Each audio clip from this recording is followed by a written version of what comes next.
Hey guys, what is up? Welcome to a brand new video, a brand new sort of template format style of video. We're trying something a little bit new here, so let us know what you think of this kind of new collaboration, new style, new format. Obviously, you know me, I'm Mike from Virtual Reality Oasis, and this is of course my VR brethren, Nathie. How you doing, dude? You alright? Hey dude, how are you doing? I'm really good, actually. I'm really good. I'm kind of excited about doing something this way as well. It feels a little bit different. It feels a little bit fresh. As you probably know, like if you follow either one of our channels, you know, we usually talk about these kind of subjects on the VR Inside podcast, right, with the other guys. But we've kind of broken free a little bit. It's just the two of us hanging out. Ooh, beware. Yeah, and it's because we wanted to talk about this game in a bit more depth and sort of go into a bit of discussion and review of this game. And this game is, of course, Seeking Dawn. And we've both been playing this game, right? Yeah, so we played the entire experience together. So, yeah, that's why I wanted to talk about it, right? Yeah. Because we heard a lot of like positive stories about it and negative ones, and we felt like there's so much to say about this Seeking Dawn title, and the best way to do it is by doing something like this, right, where we just talk about it. It's like a mini podcast or something. Yeah, like that, absolutely. You know? Like think of it as like a special episode almost, but just with the two of us. So let's get like down to like the very basics first. So Seeking Dawn is available right now. It came out like a week ago on the 12th of July and is available for £30 and 99 pence in British pounds and $39.99 US. So it's available on Steam and it's available on the Oculus Store. So you can pick it up on both platforms. And it was made by a Chinese VR developer called Multiverse. Now, they're not new to VR. This is not their first like rodeo in the VR space. They've also made a game called Reveries Dreamflight, which was on Gear VR, and now you can pick it up on Oculus Go. They also made some other games which are less known and also less popular, and that is The Baron, Got You Again, Defenders of the Realm, and Galactic Rush VR. All these games are available on Steam, but they're kind of under different names, which again kind of makes me feel a little bit weird about it, so who knows what's going on there. Conspiracy confirmed. But yeah, let's just talk about the game before it actually released. So like, I think when we've all first heard about the game, it seemed like a very ambitious project, right? It's like an open world game. There's crafting elements. Everyone was kind of hyped about it. It was like the Halo of VR that we'd all hoped and dreamed for, right? True. Yeah, it's true. Like the first trailer they dropped was epic. Like it looked so freaking nice. Yeah, people were comparing it to Halo, also other titles, and the visuals were like top notch. The gameplay looked a little bit like a PC one. Like the trailer they showed up was more like a PC kind of trailer and not really a VR one. Like the way the guy was reloading his gun and how he was building a turret. Like that's not how you build or let's say reload a gun in VR. So it was kind of strange to see that, and that's why this trailer worked so well in the VR space, because usually they show up like a clunky trailer with like an actual like first person movement from someone, and like this one was very sexy as like a VR trailer, right? I mean, we got to be honest here. Yeah, but exactly. But like, you know, you mentioned sexy, but like, unfortunately, like a bad Tinder date, you know, it just didn't turn out to be that way. You know, fair enough. The pictures look nice. You actually go on the date and you're like, hey, this isn't what was advertised here. You know, So it wasn't just the trailers that kind of got everyone triggered, because like you say, they were very polished. They looked really nice, a bit different from everything else we had seen, and kind of got everyone hyped. But then like when it got closer to release, the Multiverse devs, they started doing some weird things which we haven't really seen that much of in VR so far. And that was that they started selling keys for the game via their own website, circumventing Steam and Oculus, and just going for like their own sort of like early access, if you will. And the weird thing about this was, because like a colleague of ours did actually buy the game through that pre-order system, and the funny thing was that the devs were saying that you had to sign an NDA prior to buying the game. And the NDA was like, basically you can't stream it, you can't talk about it, you can't review it, you can't do anything but just play the game. And that for me just kind of started raising red flags, right? That kind of thing is a bit sketchy. So Then when it came to when the game actually did finally release, and like people like us got early access to the game, which of course we always appreciate. Again, there was like an NDA, an embargo, which again isn't necessarily unusual. But the unusual thing about this one in particular was just they were like, you can't play past a certain point. So I was like, Mike, we gotta play past that point to see what happens, right? Yeah. And like most people that do a review, they play the first, let's say, an hour or maybe 2 hours, and some even play just the first 20 minutes. And like with every game out there, if it's a VR game or not, like the first part is always super polished. Let's say my favorite game is BioShock. Later on, you encounter more bugs than you do at the start. Like every game has a few funny bugs later on.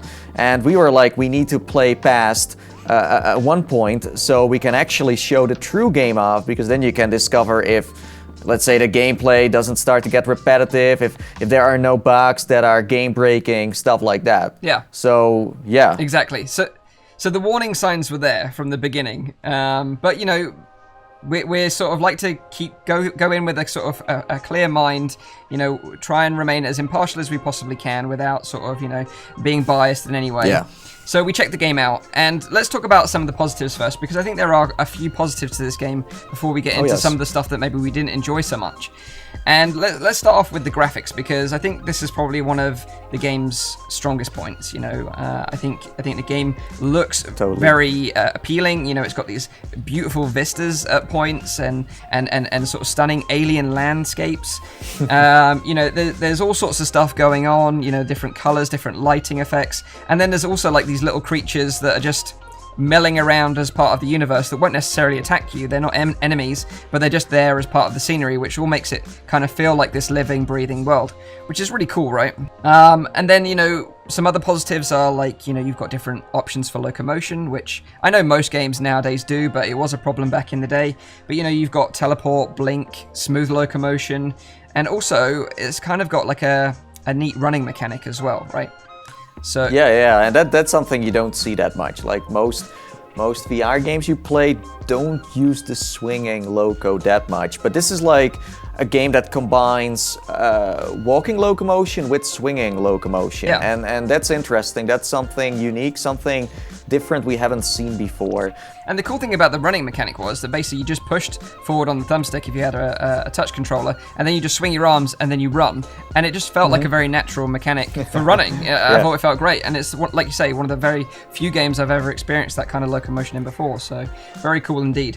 But the one thing about, I will say a negative before I get onto the other positives, and that is with the options, specifically if you're left-handed as a player, if you want to play smooth locomotion, you can't actually play left-handed, because I heard apparently the movement is only stuck to the left hand, so that means that if you're left-handed to shoot, then you're kind of screwed in a way.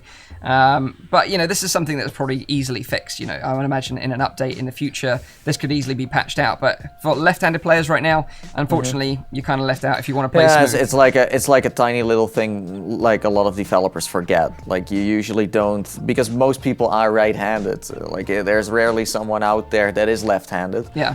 But of course, it's a must to have that in the settings where you can just, you know, swap it around. Especially if you also need to shoot a gun, you know. Yeah. Or Exactly, and that's like one of the core mechanics of this game, right? It's like one of the main principles of it, so it's an important thing. So the other thing was options to remove the HUD. I thought that was good because there is a lot of HUD and all sorts of information that is like right in your face. So for us as well, like who like to record our gameplays as well, that kind of stuff just kind of gets in the way of everything. But I did like the fact that you could just get rid of the whole thing. Apart from like some of the surrounding of your helmet that you just couldn't get rid of, most of it you could get rid of, right?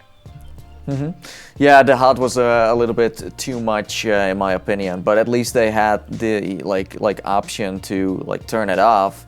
And yeah, you still had like a little Darth Vader part over here that is still like a little bit in the way. Like we don't have that much field of view at this very moment, so why would you make it smaller then? Absolutely, absolutely. So another one of the sort of benefits of the game I thought was the multiplayer, right? Because we actually played the game together co-op. We never played it single player. No. And to hook up in-game was actually surprisingly simple. And we've played a lot of games recently where it's been a bit complicated, put it that way, to play together. So it was kind of refreshing just to be able to jump in. It worked straight away. In-game voice chat worked, which we disabled because we like to use other sort of platforms like Discord. But in terms of the mechanics working and being there, it just worked. And we also had another player join us one time as well, right?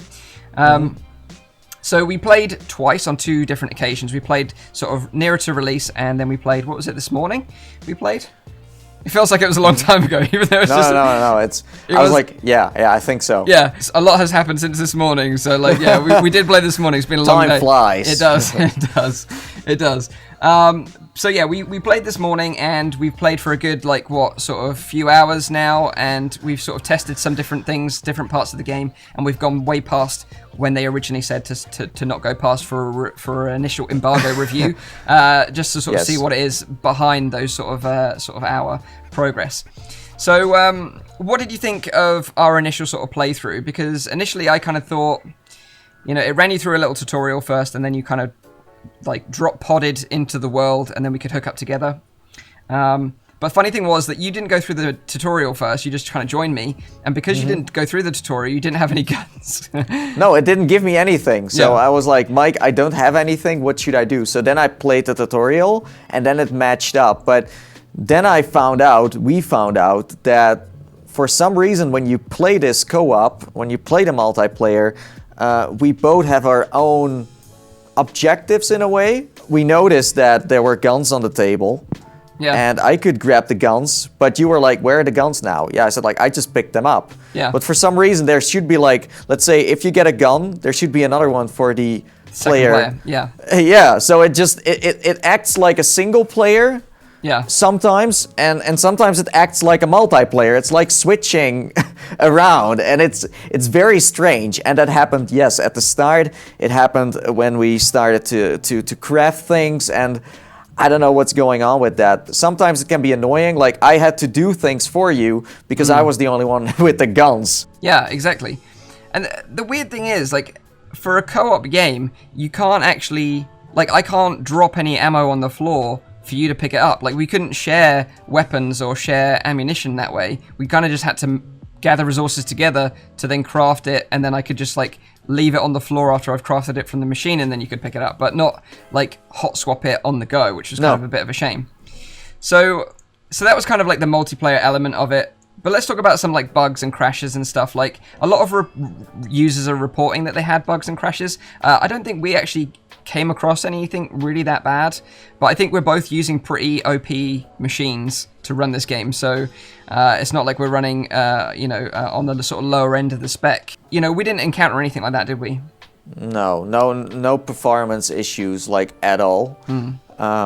But I did notice that we got stuck a lot at some parts. Yeah. There was a lot of loading, that's for sure. Like, I had a lot of moments where I was, like, in Steam, loading the game, and sometimes you were just shooting the enemies, and then suddenly you were like, oh, okay, I see just the loading screen now, and I need to wait and hope for the best that I didn't die, that I didn't get eaten by the monsters.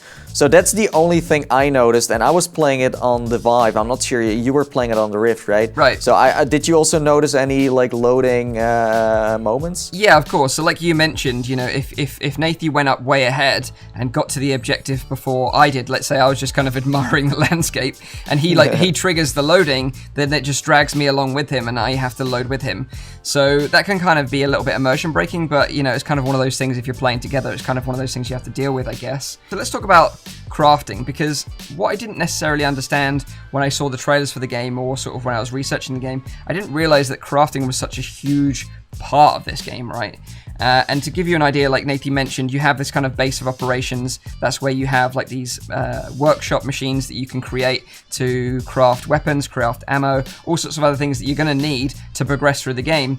And you need to craft them because enemies don't drop ammunition or weapons, right? So no, they don't. Like, there are, like, places where you can pick up some ammo from little crates, but since, as I said before, this co-op mode acts like like a single player, it's not really giving us more ammo. No. So we need to share little ammo drops together. Yeah. So if it just doubles everything, then it would have not been that bad. But as you said, like ammo is kind of rare. And this is the thing, like also going to the crafting, we built a base of operations and we were putting some workshops out, and we had some trouble with one of the workshops, didn't we?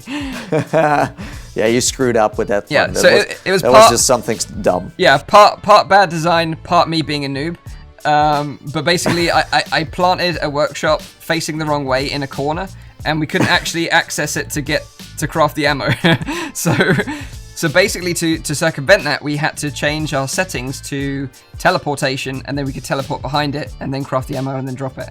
So that was kind of a bit frustrating that you couldn't move it around after you've placed it, right? Yeah, and the thing is, like, as far as I know, it gets advertised as a base builder. It's not really a base builder. There is already a base, and in that base you have little areas that light up where you can build like a workshop, a machine that poops out guns and ammo and stuff like that. Yeah. So honestly, I don't call that base building because the base is already there. If it was base building, then I had to build my own spaceship with stuff in there. So that part, like, it is not really base building. No. Yeah, exactly. So with the whole crafting element, there's like resources out in the world, like in trees and rocks. And basically the two weapons the weapon you picked up originally that I couldn't pick up was actually a rock crushing weapon and a tree crushing weapon. So that's basically the weapon you need to gather resources. I just didn't have that. And then so I had to do everything for him. Yeah, exactly. And then when we played it again today, those weapons were completely gone for both of us, right? Neither of us had those weapons anymore. I lost them. Yeah. Like, I lost almost all of my gun. I only had the stinger. Stinger, yeah. And the rest was just gone. It disappeared into a wormhole. And those kind of things make me wonder, like, how does this saving system work? And is this really a co-op mode? Is it really and it's a shame because let's say if, of course, we are reviewers, so we play this game once and that's it, right? But if you are someone who like spent hours upon hours in the first play session to gather everything, all the guns, and then you find out that the next session everything is gone, it freaking sucks. Yeah. Where the heck is my stuff, you know? Exactly. And this is the thing, like I was reading a lot of the Steam reviews and the Oculus reviews, and there was a player that has like really got into the game, really enjoyed it, and he's got to the final boss, so he's like putting some serious hours, but the problem is resources don't respawn, so once you've collected those resources and used it to create something, to craft something like ammo or a gun, well, that's gone forever then. And he had got to the point where he had got to the end boss, he had crafted all this ammunition but kept on dying and then was losing that ammunition each time, and he's got to the point now where he doesn't have enough ammunition left to defeat the final boss to actually finish the game. And that's kind of disappointing to hear, right? Because, you know, for us as well, like when we played it today, we had lost those weapons so we couldn't craft any more stuff. The enemies weren't dropping any more stuff. So we were kind of in a position where we just couldn't progress any further. Because the whole idea of it is drop in and drop out co-op, I guess. But the way it's implemented is kind of bad. Because like you say, we were sharing stuff. Like, well, you had weapons that I relied on. And then if I play it without you, then I'm kind of screwed then. You know? Yeah. So that was kind of weird. But in terms of like, say the crafting element alone, like, I think the whole crafting part of it can be improved if enemies just dropped weapons and ammunition. It would just make it more satisfying, right? A bit like Borderlands or a bit like any other game that's very similar to this, in that you fight enemies, they tend to drop ammunition.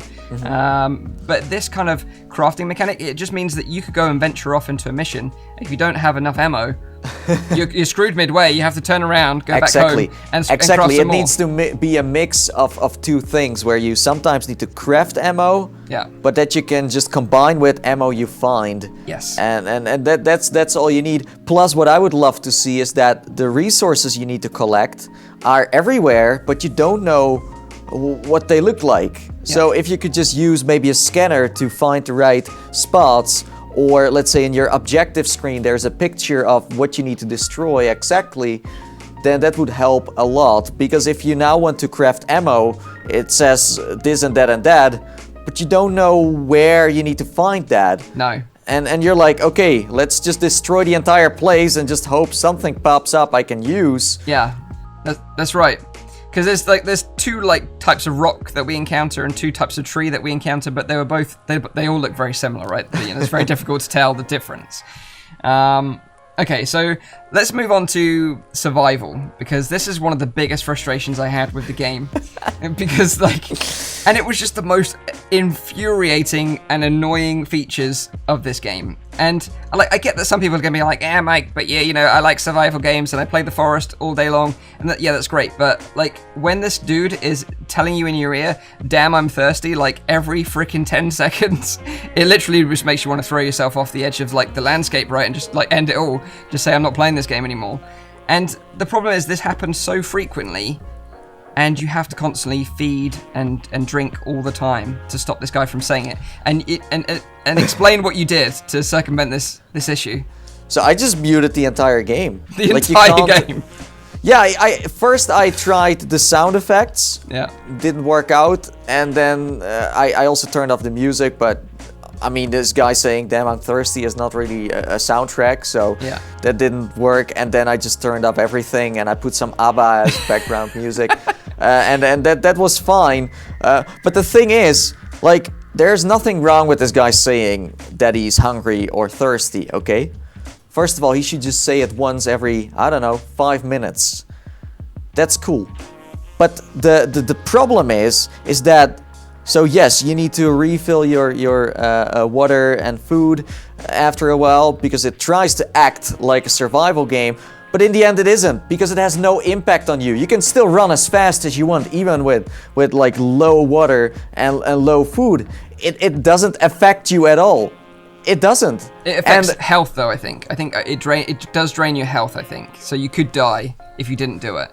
But but let's put it this way, you turned it off, and you didn't die after, maybe, 45 minutes? No, but I also noticed that my bar started to get stuck after a while. So sometimes water didn't even go down to 0 at all. Right. And that's just weird. Yeah. Plus, I played The Forest. I played other survival games too. And they slow you down after a while. If you don't eat enough, it slows you down. Or you start to get damage. Things like that. But the only thing it does is what you said with the HP part.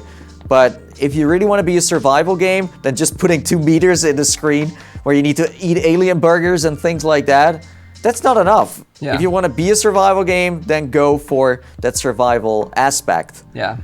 And I think that's the thing, that's one of the overarching things I think of this game, is that they've tried to do too much, right? They've had this kind of nice idea, this cool game mechanic, this cool story, and the gunplay, and then they've thought, okay, how can we pad this out to a longer game? Okay, we'll add crafting, and we're going to add a survival element. And it's the crafting and the survival elements that I feel are the game's weakest point, and kind of bring the whole vibe of the game down. If they just had the story, the gunplay, and you just picked up weapons and you just picked up ammo, I think it'd just be way more fun to play, and because it is a good-looking game, and the gunplay. Yeah, then it would be a bit more arcadey. It's for me, it's like if you really want to run an ambitious game and you want to go for the best thing ever, then you need to think if it's even possible to do certain things. It feels like they wanted to do it all, but they didn't have enough time to finish everything. And of course, we don't know what happened behind the scenes. Maybe there were investors that said, listen, this needs to go out now because it's been a while. But if this survival part wasn't there and the crafting, then this game is nothing new. It's nothing unique. It's the same as we have seen before. And of course, there's nothing wrong with a game where you just go for that arcadey storyline and you pick up weapons, but I just wonder if there is enough time to still improve this title, because we played about 4 or 5 hours of it, and after a while, things start to just act funny, and I'm like, is this still fixable? Because we heard stories from our colleagues too, where they have like huge bugs. Yeah, we could probably mention it, Rowdy was playing the game and the whole thing just went black, right? The whole landscape went black. He just that was it. It transformed into a black hole, something like that. So it's almost like the lighting just completely disappeared. Yeah. Yeah. But I think the devs are very reactive. They're very responsive. They've got a Discord. They're listening to the feedback on Steam. They're listening to the feedback on Oculus. And some of these things, like, put it this way, like, the game looks good and there is some good gameplay mechanics. But the things that I didn't like about the game, which was like the crafting and the survival aspects, they could easily be removed or toggled off if you choose not to. So it's kind of like there could be things that could turn this game around, but it's whether or not the developers will listen at the end of the day to what the community wants. Exactly, and they should drop the price, because as you mentioned, the price is so high for a game like Seeking Dawn. Yep. And now with all these like problems as well, no discount, no real like story from the developer. Yes, they did do some patches. I've seen that on Steam, but yeah, the price, I don't think it's worth it for that price. No, and that's why, you know, I would say, you know, don't buy the game yet. You know, just don't buy the game yet. See what happens with these updates. See if the reviews start turning around on Steam and Oculus. Yes. Because at the moment it's kind of a very sort of middle of the road in terms of reviews. There's some people that really love it. There's a lot of people that really don't as well. And I would just say, from our opinion, that play a lot of VR games, you know, it's definitely not in the state right now that we would recommend it. But, you know, with some tweaks, maybe they can turn it around. But, you know, we've also got to remember that these developers, they're planning a PSVR release as well. And and maybe a PSVR release, as we know with PSVR, like PlayStation are very, very strict with their QA. So if the game doesn't meet their standards, then they're just not going to accept the game. So maybe by going onto PlayStation, that it may implement some of the stuff that we want to improve it.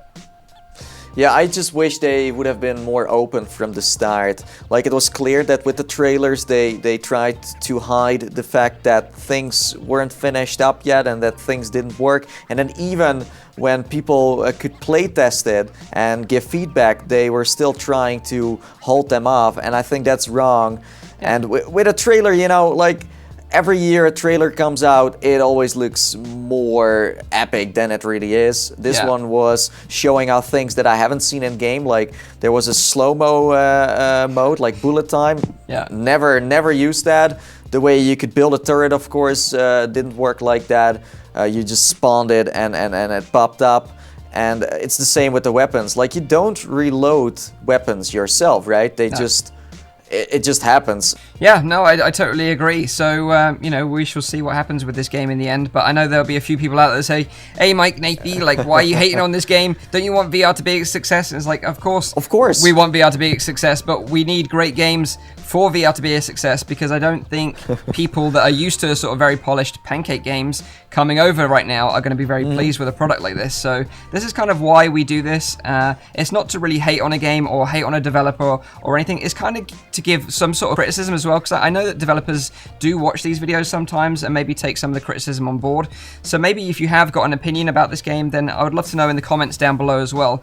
And I'm sure Nathie will be the same on his video. You know, if you've played the game, if you encountered any bugs, or did you enjoy the game, did you not enjoy the game, we'd love to know your feedback either way, because I think it all helps to kind of get this kind of message out there of what we want. Yes, we are making this video because we want to see the developers improve it and make it better, and also warn you, of course, for the fact that you shouldn't buy it at this moment, but maybe wait until things are getting fixed. Yeah. And that's like the main message. We are saving you from buying it at this moment, but that doesn't say it's not going to get better later down the road. Absolutely, absolutely. So is there anything else you want to add, Nathie, before I close this one up? Well, I hope the developers are watching. I hope you are going to improve your game. And, you know, if you need anything from us, you can always hit us up on Twitter, on email, anything, you know. And it's the same for our audience. If you want to ask us something about this game, or you have questions about other games you think you want to buy, but you're not sure yet, just hit us up. I mean, we're always open to help out and save the Oasis. Yeah, that's absolutely sound advice. So, yeah, I hope you guys and girls enjoyed this one. If you did, leave a like. And, yeah, maybe we'll do more of these. Let us know again if you want more of these kind of videos, kind of very frank discussions about games. Up. Yeah, leave a thumbs up. And, yeah, maybe, you never know, we might see you on the next one. So until then, take care in the metaverse, and bye-bye for now. See ya. See you later. Bye-bye.